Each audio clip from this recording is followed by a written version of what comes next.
Chapter 5, Language, Lexicon, and Grammar in Rashi's Commentaries. Language, Lexicon, and Grammar in Rashi's Commentaries. Rashi's commentaries reveal a rigorous commitment to language as the primary instrument for discovering meaning in the biblical text. Across the chapters of his work, the linguistic edge, root forms, morphological patterns, syntactic cues, serves not merely as a stylistic choice, but as the essential ground for establishing the plain sense, peshat, and for identifying where a subsequent interpretive layer, dirash, can be credibly attached. This orientation aligns with the broader medieval philological currents that treated language as the decisive archive of textual sense, a claim echoed in standard scholarly overviews of Rashi's methodology, Britannica, ND, World History Encyclopedia 2020.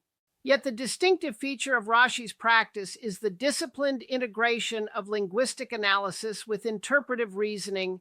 Language anchors interpretation, while a considered extension remains tethered to evidence drawn from the Hebrew text and its grammatical environment.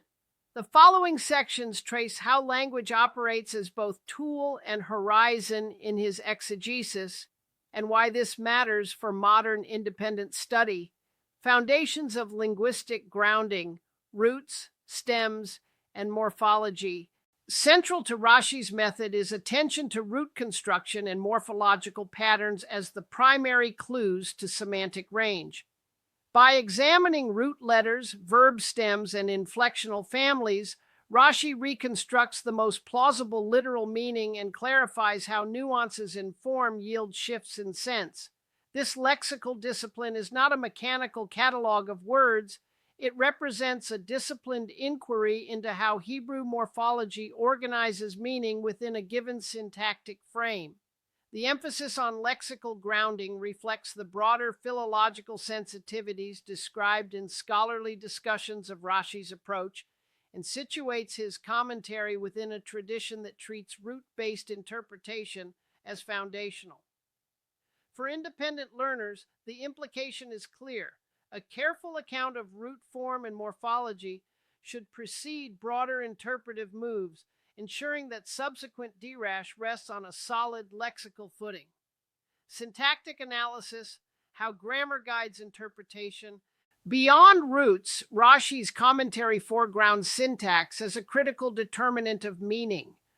Word order, pronoun reference, verb tense, and particle usage often resolve questions about who is performing an action, when it occurs, and how a clause relates to surrounding verses. In this light, grammar supplies a set of diagnostic tools that illuminate the plain sense and delimit the space in which a dirash may justifiably operate. This emphasis on syntax reflects a broader medieval interest in grammar as a science of interpretation, a concern that contemporaries and later scholars have highlighted as central to Rashi's methodological contribution. For learners, the practical takeaway is a procedural habit. Establish the grammatical subject, verify verb forms, and assess particles before turning to thematic extension, thereby preserving linguistic fidelity as interpretive sovereignty, lexical nuance and semantic range, navigating polysemy and idioms. Rashi's lexicon often reveals a sensitivity to polysemy and idiomatic usage. The same Hebrew word can carry multiple related senses depending on context, syntactic role, or nearby textual cues. Rashi's approach treats such lexical richness not as ambiguity to be avoided, but as a resource to be mapped carefully against the surrounding linguistic environment. This attentiveness to lexical nuance helps explain how a gloss remains robust across readings. It is anchored in word meaning possibilities that the syntax and grammar help constrain. The scholarly literature emphasizes that this lexicon-centered strategy is a distinctive characteristic of Rashi's commentary, one that aligns with medieval philology's emphasis on precise language as the pathway to reliable interpretation. For readers, the implication is to track shifts in meaning that arise from subtle lexical differences and to test these possibilities against the verse's formal structure and context. Disambiguation in Peshat, when grammar clarifies and when it invites dirash, two recurring moments shape Rashi's use of language. First, establishing an unambiguous plain sense through grammatical and lexical analysis. Second, identifying legitimate opportunities for dirash that extend beyond the surface without contradicting the linguistic evidence. When grammar yields a clear subject, object, or action, the Peshat is presented as the primary reading. When ambiguity remains, or when a verse invites ethical, liturgical, or thematic consideration, Rashi introduces a dirash that remains tethered to the verse's lexical reality and to its place within the broader canon. This disciplined sequencing, language first, interpretive extension second, embeds Rashi's comments within a reproducible hermeneutic framework that readers can study, test, and discuss. Britannica, ND, World History Encyclopedia 2020. The practical upshot for independent learners is a clear workflow. Begin with linguistic analysis, document the evidence for the plain sense, then consider well-supported dirash that aligns with linguistic cues and textual context. Intertextual dialogue, language in conversation with tradition. Rashi's linguistic work does not occur in isolation. It operates in continual dialogue with the broader rabbinic and exegetical tradition. The lexicon and grammatical decisions he makes are often calibrated against established linguistic norms, rabbinic terminology, and the needs of the learning communities that encountered his glosses. This intertextual dynamic, which situates language within a lattice of textual authorities, helps account for the perceived reliability and pedagogical utility of his readings across medieval and later contexts. The scholarly consensus frames this interplay as a core feature of Rashi's method. Language grounds interpretation, and tradition provides the interpretive horizon within which dirash is responsibly deployed. For independent learners, this means cultivating an iterative practice. Verify linguistic claims against other authorities, compare lexical choices across commentaries, and assess how transtextual connections affect interpretation without compromising lexical fidelity. Transmission, manuscript practices, and lexical choices. The literal lexicon of Rashi's glosses is shaped by the manuscript culture that carried his work across regions and centuries. Scribal practices, orthographic conventions, and regional linguistic preferences influenced which lexical forms and grammatical explanations were transmitted with the text.